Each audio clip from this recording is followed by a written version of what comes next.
In Chapter 3, we will learn quick and efficient ways to compute derivatives of all of the functions we looked at in Chapter 1. We will start with the function f of x equals x to the n.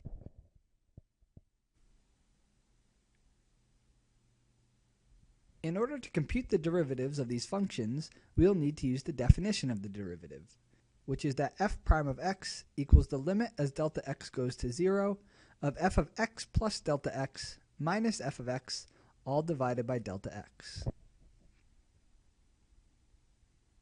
For context, remember that f prime of x gives the slope of the curve, or in other words, f prime of x gives the slope of the tangent line. Let's look at our first example, which is the function f of x equals 3x plus 1. This is a linear function, and since the slope of the curve, which is a line, is 3 for every x, we should expect to compute that the derivative f prime of x is 3 for every value of x. Let's see if we get what we expected using our definition of the derivative.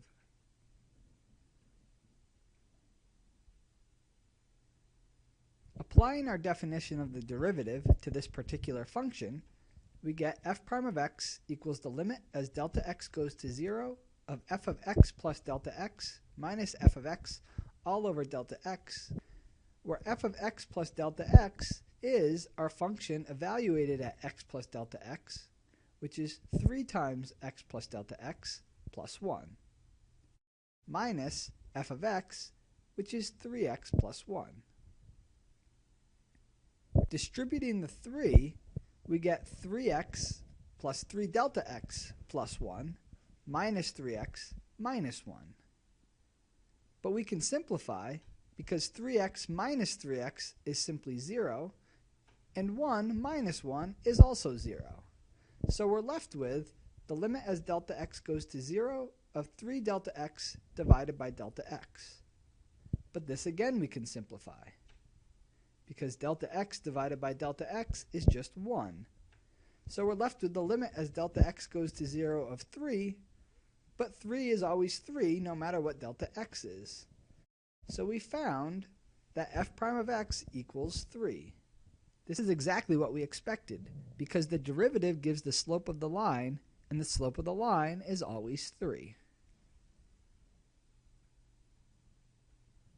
Let's do that same computation for every line f of x equals mx plus b. Again, our derivative f prime of x is the limit as delta x goes to 0 of our function f at x plus delta x minus f at x, all divided by delta x. In this case, f of x plus delta x is m times x plus delta x plus b, and f of x is mx plus b. Again, distributing, we get mx plus m times delta x plus b minus mx minus b. But we can make the simplification that mx minus mx is 0 and b minus b is also 0. So we're left with m delta x divided by delta x. Here, delta x divided by delta x is just 1, so we're left with the limit as delta x goes to 0 of m, but that's just m. So we have that f prime of x is the constant m. Again, this shouldn't surprise us, since the slope of the line, mx plus b, is given by m. We should find that the derivative is always m.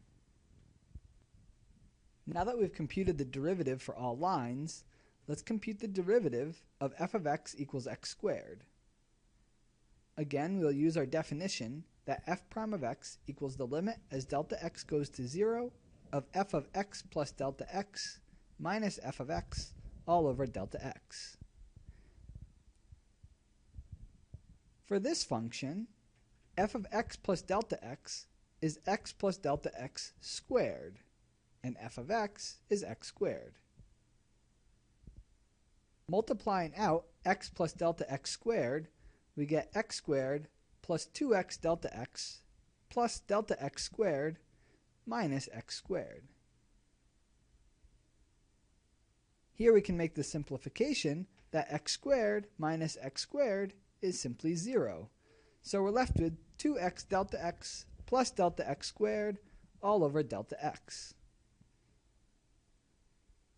But dividing top and bottom by delta x, we're left with 2x plus delta x over 1, which is simply 2x plus delta x. Now, as delta x gets smaller and smaller and goes to 0, we're simply left with 2x. So the derivative of x squared is 2x. Now that we've calculated the derivative of x to the 1, which is a simple line, and x squared, let's calculate the derivative of f of x equals x cubed. Again, we'll use our definition of the derivative that f prime of x is the limit as delta x goes to 0 of f of x plus delta x minus f of x all over delta x. In this case, f of x plus delta x is x plus delta x cubed, and f of x is simply x cubed. Multiplying out x plus delta x cubed, we get x cubed plus 3x squared delta x plus 3x delta x squared plus delta x cubed. Note that this is a tedious calculation, but not very hard.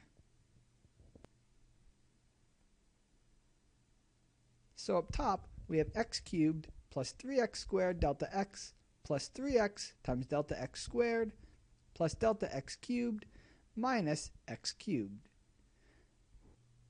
Again, we can make the simplification that x cubed minus x cubed is 0, so we're left with 3x squared delta x plus 3x times delta x squared plus delta x cubed all over delta x.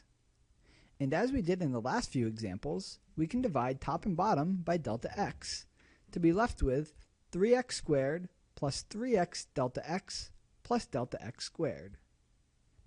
Now as delta x goes to 0, 3x times delta x goes to 0 because anything times 0 is 0. Similarly, delta x squared also goes to 0, leaving us with 3x squared. So the derivative of x cubed is 3x squared. Let's compile what we just found. For the function f of x equals x to the first power, in other words, a line of slope 1, we have f prime of x is 1.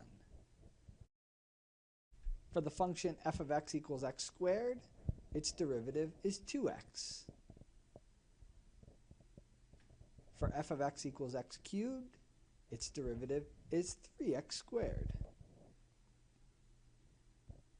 We also know the derivative of x to the 0 power, because x to the 0 power is a constant 1. And since a constant is not changing, its rate of change is 0. Additionally, we can also write 1 as 1 times x to the 0, and 2x as 2 times x to the 1.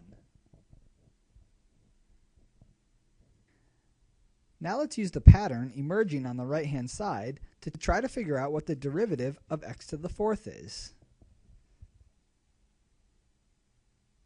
If we look at our coefficients over on the right-hand side, they go from 0 to 1 to 2 to 3. If we look at our exponent of x, they go from 0 to 1 to 2. Following these patterns, our guess for the derivative of x to the 4th is 4 times x cubed. Extrapolating further, the derivative of x to the n is n times x to the n minus 1.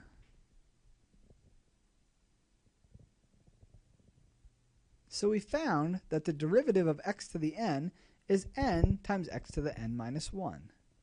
While it took some work up front, this will allow us to compute derivatives very quickly. Let's look at some examples of this. For the function f of x equals x to the 162, its derivative f prime of x is 162 times x to the 161. Here we're using that n is 162. Next, let's compute the derivative of x to the 23. Here, our n is 23, so the derivative is 23 times x to the 22, which is 23 minus 1. How about the function f of x equals the square root of x? At first, this doesn't look like a function of the form x to the n. But using our exponent rules, we can rewrite the square root of x as x to the 1/2 power. So the derivative is 1/2 times x to the 1/2 minus 1. But 1/2 minus 1 is negative 1/2. So we have that the derivative of the square root of x is 1/2 x to the negative 1/2. For our last example, let's compute the derivative of 1 over x. Like the square root of x, it doesn't immediately look like we can write this as a power of x. But remembering our rules of exponents, we can rewrite 1 over x as x to the negative 1. So computing the derivative, we have negative 1 times x to the negative 1 minus 1, or negative 2. Which we can rewrite, if we wish, as negative 1 times 1 over x squared, or negative 1 over x squared.